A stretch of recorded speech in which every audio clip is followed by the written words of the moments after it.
Good evening. The sun has set and the Chicago nights come alive. It's time for mystery, intrigue, and just a bit of strangeness as Hexaco Motor Oils presents the Hexaco Mystery Radio Hour, sponsored by Hexaco.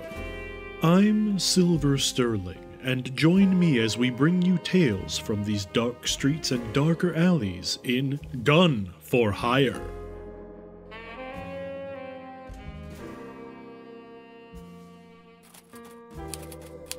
We all love going to parties, but nobody likes cleaning up afterwards.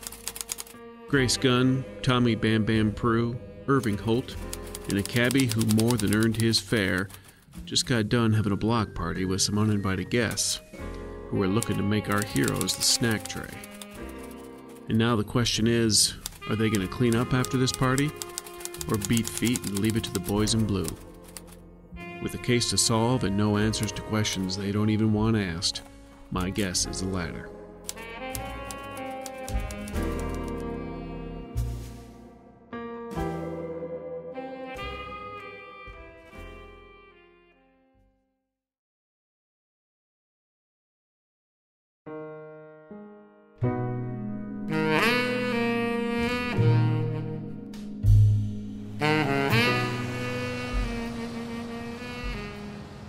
Being a cabbie in Chicago, you get to meet a lot of interesting people. And a lot of those Joes and Bims are folks that probably never get caught dead in a cab. At least, a cab in the part of the Windy City I drive. Hey, where to, ma'am? The Eagles Club, please. Oh, the one on Madison and Jackson? Yes, please. You got it.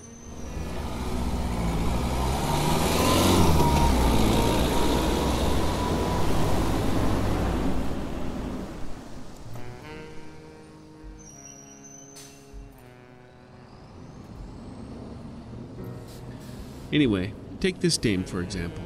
Now she may be dressed down, thinking she can make a clean sneak to the west side of town, but the rings on her fingers and the rocks dangling from her ears are telling me a different story. I'm sure her closet is filled with all kinds of glad rags, and she's likely a frau to some shyster moneybags. Plus, I can tell by the way her peepers are flicking back and forth, she's got more than a few secrets. My guess? She's on her way to a dive or a speakeasy to tip back a few with a jack she catches on the side. The point is, I don't just drive people around. I drive around their secrets too. And this is where the real trick of my trade comes in. Oh sure, I can get you from Windmiss Park to Sheridan Park faster than most four-wheeled jockeys, but the real thing people like this dame pay for? My ability to keep my mouth shut. Yeah, I know more than is probably healthy. And some of the secrets of people who move and shake around here, they'd be moving and shaking to a different tune if I ever opened my trap. But the thing that gets me, it's not what I hear, it's what I've seen. And not just seen, but seen and couldn't believe, or explain, or both. It's the kind of things that when you turn on to an empty street with no lamps to light the way, you think about finding another route. Or the things that make you sleep with your bedroom light on. And the kitchen one too, just to be safe. But despite that, I wouldn't have it any other way. I love this town. Dark alleys and all. Here's your stop, miss. Thank you. You bet. Have a good night. Keep your eyes open. I know I will.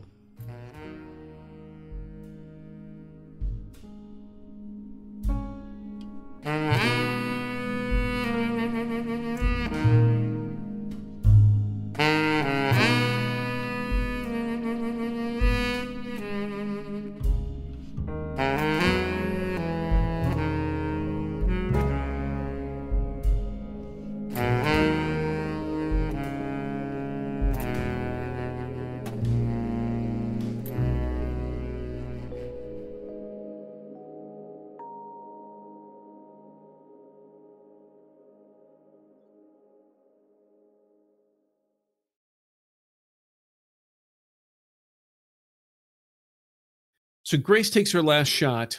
The creature drops. The Grace and Irving probably look at each other really quick.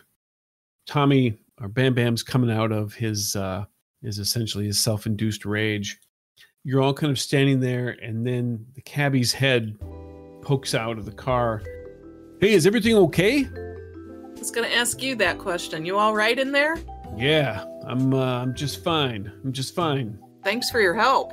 Well, judging by the way you handle that piece there, miss, it looks like you barely even needed it. In the background, you hear the flash of the camera as he's taking pictures of Irving's taking pictures of the corpses. Hey, Irving. What? I just got out. Hold on. I don't need to be in any of these pictures. Well, no, that's fine. I'm not. No one wants to see you in the pictures. Let's be honest. He's not interested in the living, Tommy. I think you're okay. I just wanted to make sure I wasn't in the background. No, these are very straight down shots. This is a lot of bodies. Where did all these things come from? Well, they kind of chased me from down the block. What did you do? I was just walking around. I didn't do anything this time. This time? They just sort of well, you know, I get into trouble now and then, and sometimes now and my then. Mouth, but you know, it wasn't this.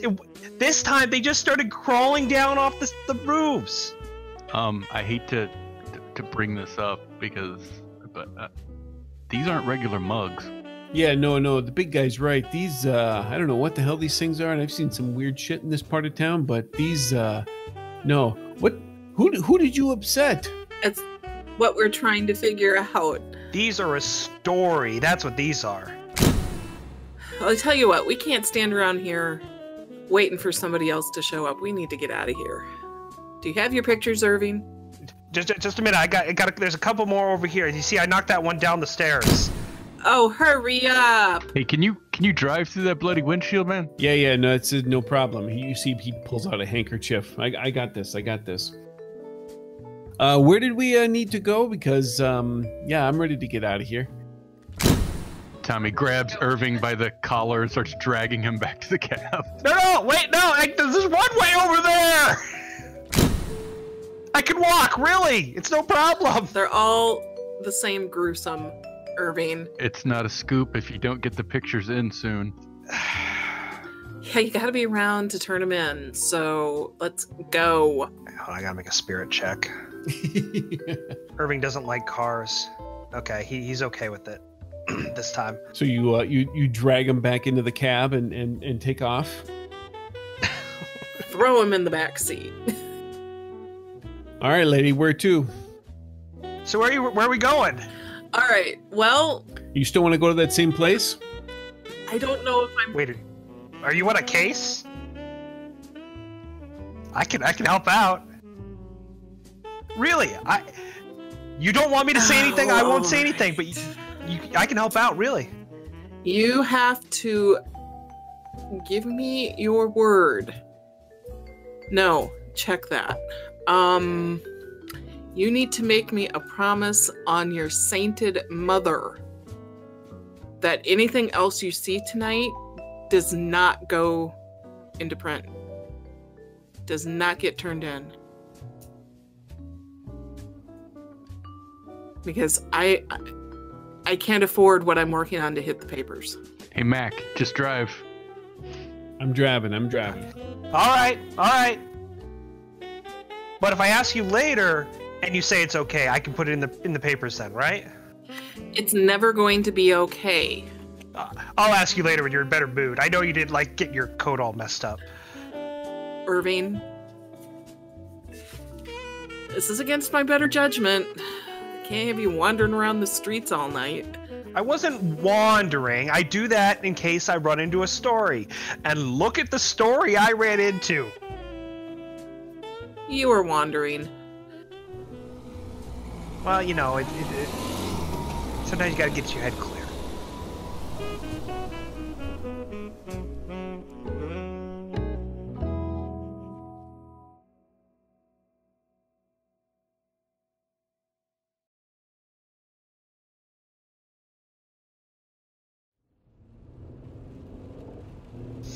So, where are we going? What you working on? Don't be doing that the whole trip. It's a short trip. Don't make me come back there. This Irving pokes his head up between the seats. So where we go? What you working on? And she threatens him, bringing her fist up almost to his face. Okay. I can't help you if I don't know what's going on. You know that, right? How long till we get where we're going? Say to the cabbie. Just a couple of minutes. Hang on. We'll be there. Okay. Irving's spending his time looking out the window, trying to figure out where we're going before we get there. He'll have no idea, of course, but he tries. From Grace's point of view, as long as it keeps him quiet, she doesn't really care what he's doing in the back seat. The carnage disappears behind you as you debate the wisdom of letting Irving go with you in this part of the case and bringing him in essentially into your fold on this one. But the streets kind of begin to blur as the snow continues to come down, and the taxi winds its way through the blocks, eventually slowing down in front of a apartment building, brownstone, and pulls to a stop in front. And he turns and looks at the rest of you. This is your stop. Hey, I appreciate the interesting evening, so to speak. So he looks at Irving. You a reporter or something? Photographer. Slight difference. Oh, am I going to see those photos? Where am I going to see those? Depends who picks them up. We'll find out. I'm thinking possibly all that jazz. All that jazz? You get good stuff there. I thought that was all just like made up stories and like spooky hokum stuff there. So you're saying what we ran into was made up stories and spooky hokum? Hey, listen. After what I just saw, yeah, I might be second guessing. I might be rethinking things a little bit. But trust me, they're good news. All right, you say so. Honest, I don't know what we just saw. I mean, they look like people, right? They just thought that maybe they're people. Maybe they just had too much of, maybe they had that, what is that stuff, the reefer madness stuff that's going around. Maybe that's what that was. Some kind of bad bootleg gin. Yeah, it could be. Grace kind of snorts at that comment about the gin. It's just, whatever. If you only knew. Hey, you know what?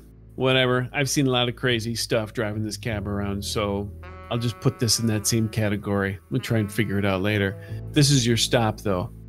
Thanks. You're pretty handy with that gun. Yeah, you kind of have to be sometimes when you're driving in certain parts of town, you know. I flip him a couple of bills and thank him for his driving and his, I don't know how to put this, discretion in talking about, yeah, it's implied. I'm not actually saying all this to him, but. He takes the money and he meets you eye to eye, Grace. And he's like, hey, don't worry about it. I've kept bigger secrets than this. And might I say, pretty handy with that piece there. Well done. Thanks. You weren't too shabby yourself. I appreciate that. All right, you take, although I don't need to say it. He looks at Bam Bam's size and Irving as he's getting out, checking outside. He's like, you take care of yourself. Have a good night. Hey, why don't you come see my next bout? Hey, you a fighter? Guy named Curly Braces. You see the posters around town? I have seen them posters. I was actually planning on going there. Are you Curly? No, I'm Bam Bam. Well, I think I might know who I'm putting my money on. Wise man. All right. Y'all have a good night. So is this where Beatrice lives, Grace? Yes, it is. Who?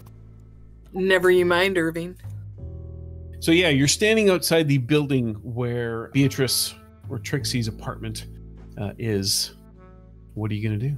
Are there names on like post or mailboxes or anything to know which one is hers? On the inside, yes, and yes, there are. And on top of that, Evie had also given you the apartment number, so you know which one it is. So we go up to the apartment. The door leading from the little entryway up into the upper floors into the apartments is locked at this particular time.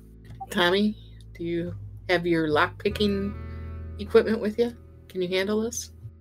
Left shoulder, right shoulder. Your discretion. See, if you told me we were... Shut up, Irving. If you told me we were breaking out, I would have brought a Shut up. crowbar. A crowbar. Shut up. I have a crowbar. Go right. I'm gonna shoulder the door. All right, let's make that. Let's make this athletics because it's more than just the brute strength. There's a little bit of momentum and signs involved here. Can I assist by knowing how to have opened the doors before? These doors were. Can I use like a stealth roll to say, hey, this is where you need to hit it in order to make sure the door gives way the best? Because I imagine he's big enough that I can't actually push through and help him out in that way. But the short answer is yes, you can. I'm just trying to think if it would be stealth or if it would be... Because I think lockpicking's under stealth. Oh, no, thievery. Sorry. Thievery. Yes. Thievery, absolutely. That's what I want to roll. Grace just gets out of the way. Sorry, not high enough. Is that a 4, Bam Bam? No, it's not actually. That's a 3. So that's a Benny that I just dropped on the table for you there. Alrighty. So let's re-roll that. And that's the same thing. Wham! And Tommy's okay making noise. Hold on, before we go further, let me Benny again to increase the support so we don't keep slamming on this door in broad daylight or whatever it is. It's dark. No, it's okay. I rolled the same thing. Oh my gosh. It's meant to be that we're making noise. That's it. And we have a So card. Tommy slams into the door.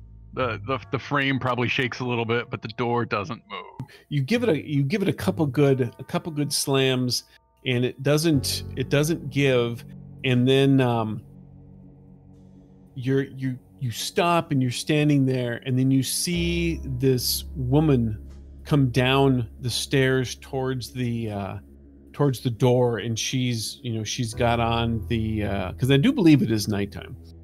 She's got on kind of a ratty looking nightgown and cigarette hanging out of her mouth, hair's up in curlers, and she looks at the three of you from on the other side of the door, and she's like, "What do you want?" We're here to see Beatrice, ma'am. Okay, Tommy made a perform roll, and he's going to start yelling at the door. Beatrice, we know you're in there. Come on, we heard you fall. Just open the door and let us in. We need to talk. Come on, we're all worried about you, Beatrice. And she's like, hey, shut up.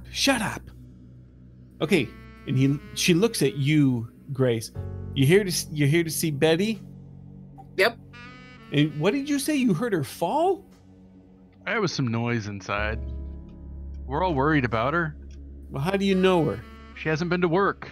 What are you a bouncer of some sort? I do bounce. Okay, all right. What about you? She points at Irving. How do you know her?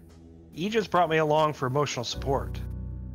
I get a little crazy sometimes. I start yelling really loud. Yeah, I noticed, and you're gonna wake up the whole damn building if you keep doing that. So shut up, just for a second. Okay, Miss. All right, and who are you? An acquaintance. Okay, all right. So we got the guy from work who's a bouncer. What support? What? Her emotions? I'm here to make sure Bam Bam doesn't make too much noise. Apparently, I'm not very good at my job. Yeah, you got that right. You're definitely not too good. And then you're just a friend. You're a friend of Betty's. Okay, all right. Just don't pay him any mind. He's yes. Grace, make me a perform roll. Either perform or persuade, whichever one is better in this case. Let's see if she believes you. It will be a persuasion. All right. So yeah, nice. 10. That's pretty damn good. She It amazes me that I got a 10 off a die 4. So she stops and a friend. Okay. All right. She starts fiddling with the door. She opens it. She goes, first off, and she looks at you, Bam Bam. She's like, just knock next time. This door sometimes sticks. Okay? All right. And See, I told you. I'm sorry, ma'am, I'm sorry. Like I said, sometimes I know I'm sorry. Sometimes I overreact. Yeah. I'm going to shoot a glance at Irving, the shut up look that I like to give him, and kind of pat Bam Bam on the shoulder a little bit and just try to calm him down and smile at her cigarette. Say thank you. Her cigarette flicks a little bit as she looks at Irving. She's like, just do your job better now, okay? Because now there's other people sleeping around here, all right? I know. Yeah, and Sometimes he just doesn't listen to me. What can I say? all right, well, he's a big guy. He probably doesn't feel he needs to listen to somebody like you. Plus, you walk in with a limp. You're not that intimidating. All right. Hey, lady, by the way, when you go up there, tell Betty that she still owes me some rent for last month. If I, maybe just let her know that I haven't. Do I look like your messenger? Well, I let you in the door, so I'm thinking, as a matter of fact, you do look like my messenger. So just let her know. Tell her that I haven't forgotten. And I just kind of nod at her and move on. Ma'am, you have a pleasant evening and a better tomorrow. Well, I'm gonna, now that I'm gonna get back to, once I get done with this, and she takes her cigarette out. Once I get done with this, I'm gonna try and go back to sleep, as long as palooks like you don't come knocking and banging on the door all the time. Like, she's up. Oh, you know where she is, I'm sure. Thank you. And she turns and she makes sure that she cuts in front of the three of you to go back up the stairs. She doesn't want to wait around for you, and then goes immediately to the left and in the first apartment on that floor. But Betty's apartment is another 2 floors up. I'm gonna make a stealth check as Tommy tries to quietly go up the stairs. You're lucky Grace doesn't bap you upside the head. You succeed. All right. You reach Betty's apartment, not a problem. And once again, it becomes very obvious right away as you go to inspect the door, figuring you might have to do another lock pick. And it looks like her door has already been, it's not busted so much as it is, you can tell that the lock and the mechanism has been fiddled with and messed with. And so the door actually kind of gives as you give it a little push. I should go in first? I think you should go in first. Yes, please. Tommy will push the door open all the way, letting his bulk fill the frame, and then step inside. And Irving's like around the door, like peeking slightly.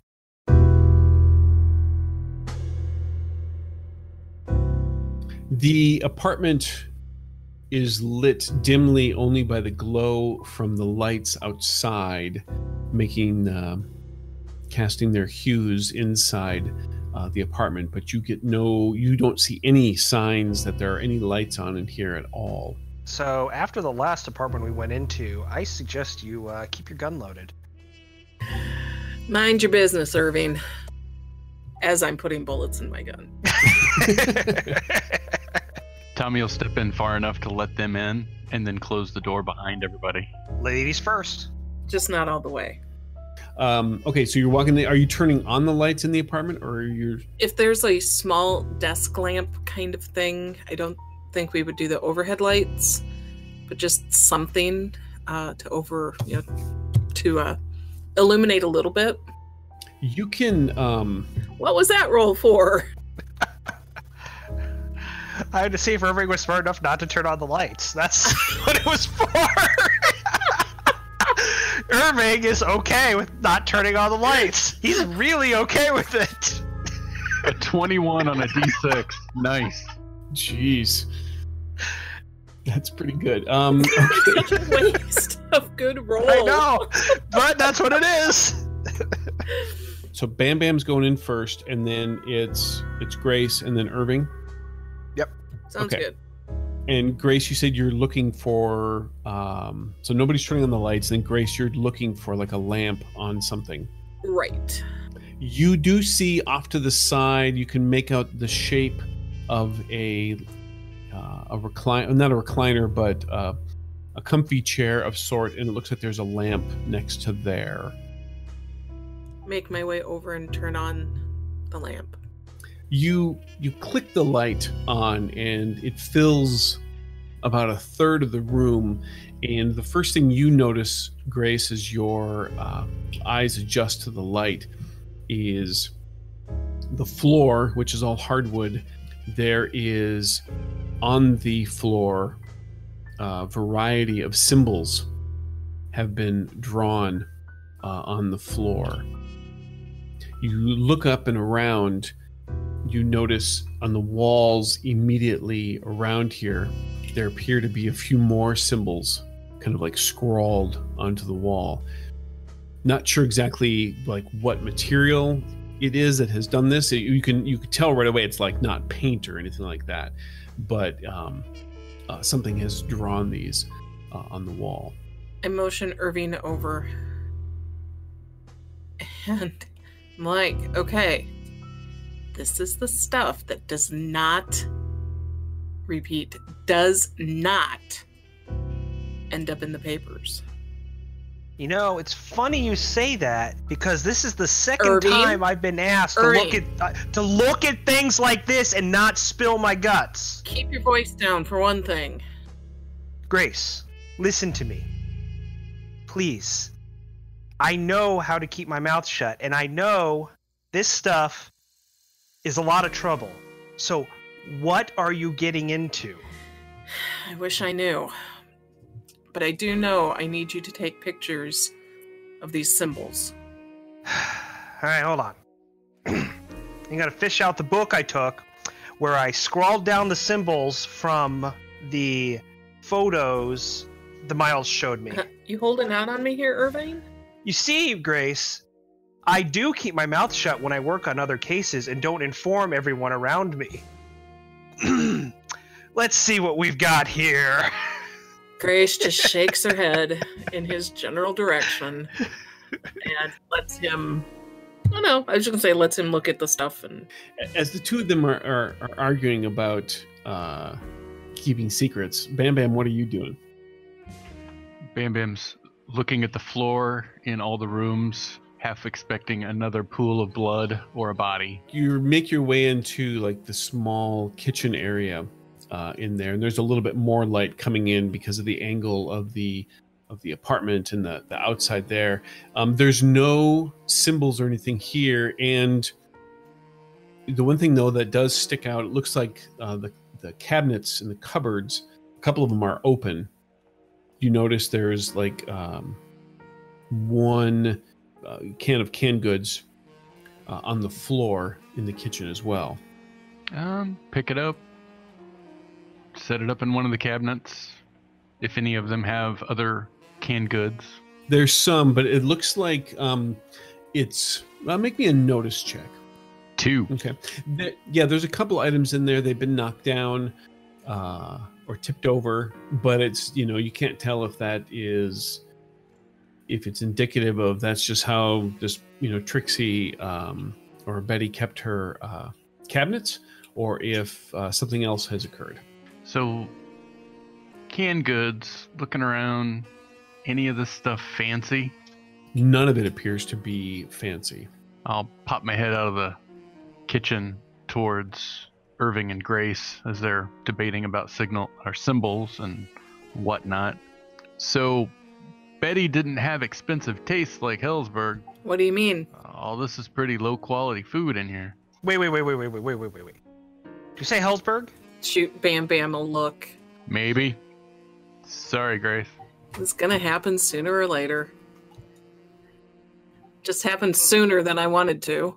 No. I'm not saying because I'm gonna... honestly, I wouldn't have known anything if it wasn't before today. See... What happened? I just got off a lunch meeting where I was, selling my photographs. And I heard my two friends mention the name Hellsberg at the time. And that something about getting into something, but they didn't want to talk about it, and so I just left it alone. Who are your friends?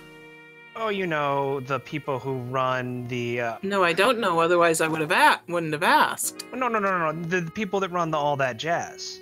You mean Emmett and Della? Wait, do you know them? I've had dealings with them in the past, yes. Well, why don't you, I mean, if you'd like, I'm supposed to. Sure wouldn't have thought they would have known anything. Well, then you don't know Emmett and Della very well. Interesting.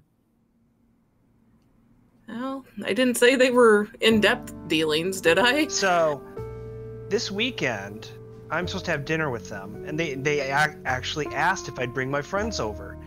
We could, you could maybe ask them some questions. Irving, are you asking me out on a date?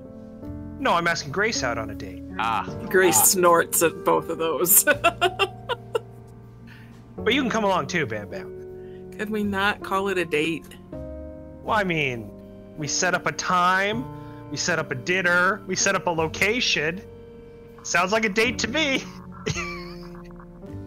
But we're not going to call it a date. All right, fine. Tommy listens to him fight as he moves deeper into the apartment. I'm tired of having these conversations with Irving. I want to go investigate something. Darn it. Well, as I'm doing this, I'm flipping through. Do any of the symbols look similar to what I saw in Miles' photograph? At one point, you have to give in to your 21, and you do have to turn on the lights so you can because you're going to take photos, so you want to take advantage of the light as much as possible. Wait, hold on. I have a flashlight. You're going to get crappy pictures if you try taking them with a flashlight. I'm not taking a picture yet. I'll use the flashlight and...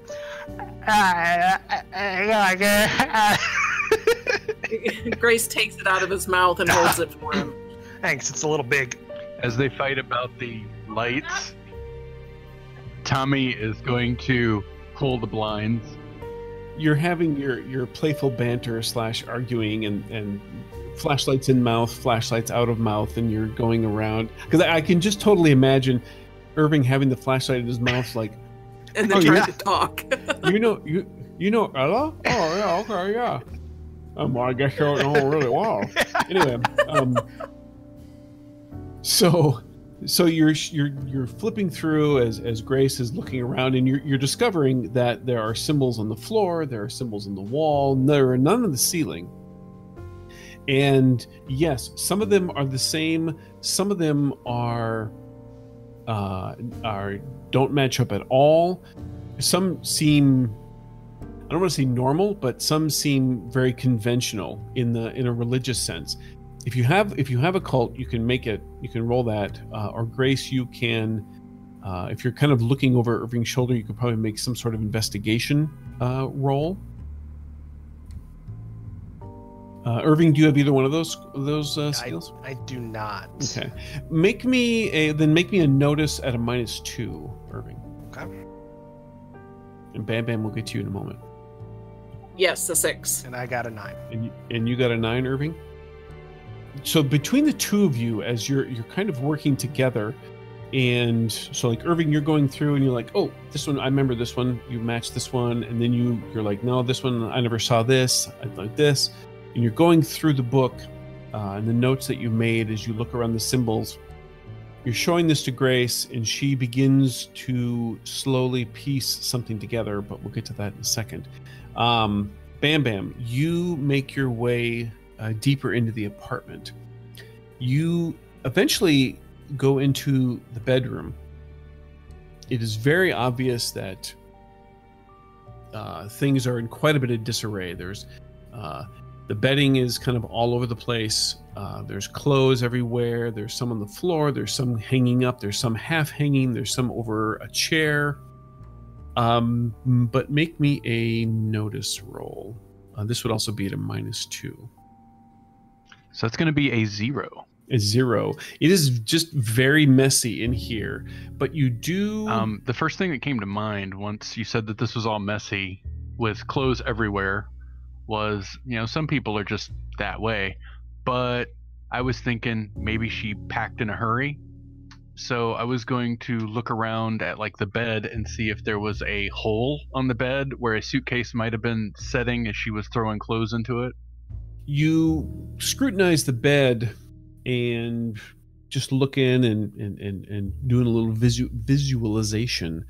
And sure enough, you can kind of make out what is essentially with one of the blankets. It has a distinct border shape that was probably a suitcase of some sort.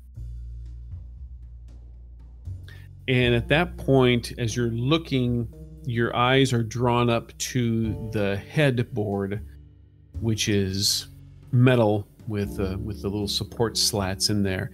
And there is just off to the side and kind of hanging down, something sticks out that looks a little out of place.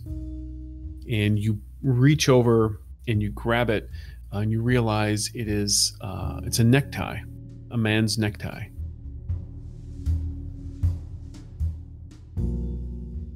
And now, clever communiques of contrivance shall commence to continue your comportment of contentment.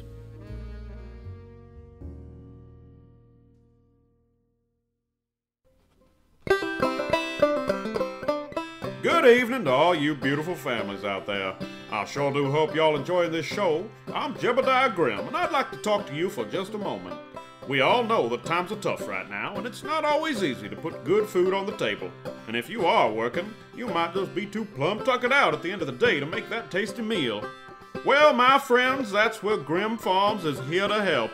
That's right, darling. At Grimm Farms, you can be sure that all our meats are raised and harvested with care. And on top of that, we even prepare all the choice cuts and pieces and fix them all ready to cook, just the way you like.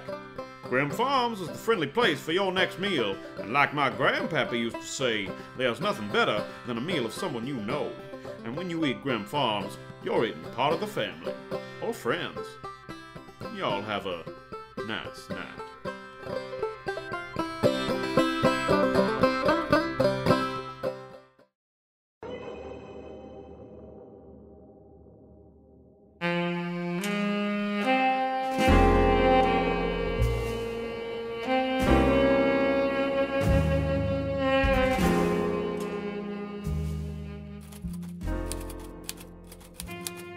A man's tie on a lady's bedpost. If that's not a recipe for trouble, I don't know what is. And this Trixie doesn't strike me as a dame who stands for a mess. But looks like they'll have to find her first to see if that's true. Alright, that's enough for now, so shake a leg till next time. But just so we're clear, the part of Grace Gunn was played by Jill Rich, Irving Holt is played by Brad Smith, Tommy Bam Bam Prue is played by Brent Rich, and the boss in charge of this clip joint is Chris Hussey. I'm E.I. Wick, and remember, taking a wood nickel is less trouble than a ghost rock dime. Hexaco Motor Oils thanks you once again for listening to the Hexaco Mystery Radio Hour, sponsored by Hexaco. This game references the Savage Worlds game system, available from Pinnacle Entertainment Group at peginc.com. It is unofficial media content permitted under the Media Network Content Agreement. This content is not managed, approved, or endorsed by Pinnacle Entertainment Group. Certain portions of the materials used are the intellectual property of Pinnacle, and all rights are reserved. Savage Worlds, all related settings and unique characters, locations, logos, and trademarks are copyrights of Pinnacle Entertainment Group. Thanks also to Fear the Boot. Support their Patreon at patreon.com/feartheboot. Bring a little light to our dark shadows by leaving a 5-star review on the podcatcher of your choice. When doing so, please search for Fear the Boot Actual Play. If you listen on YouTube, please like and comment. Of course, telling a friend is the best way to help the show. Not only is it the right thing to do, it's the Hexaco way. Hexaco reminds you to help keep your car running like magic and always use great Hexaco products. I'm Silver Sterling, and until next time, remember to keep one eye on the shadows.